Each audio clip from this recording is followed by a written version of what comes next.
دیروز به بازار دنیا رفته بودم. نرخ مهر نهایت بلند شده است. وجدان خیلی خیلی ارزان خاک سیاه. انصاف را عموما نیافتم. صداهای دوستی از هر طرف بلند بود، اما صمیمی و حقیقی نه. عشق را چون بازیچه همه انتخاب دارند.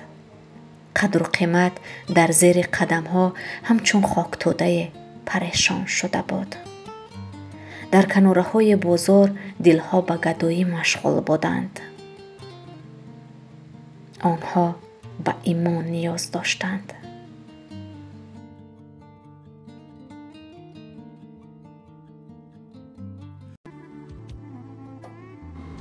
جوانی نزد شیخ آمد و عرض کرد: 3 قلف در زندگیم وجود دارد و 3 کلید از شما می خواهم.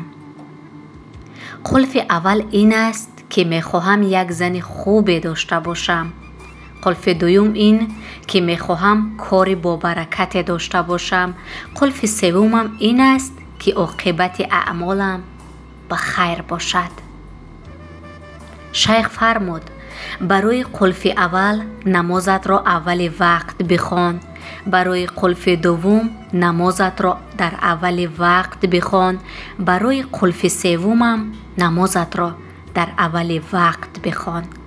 جوان گفت: 3 قلف با 1 کلید؟ شیخ فرمود: نمازت را در اول وقتش خواندن کلید همه قلف هاست.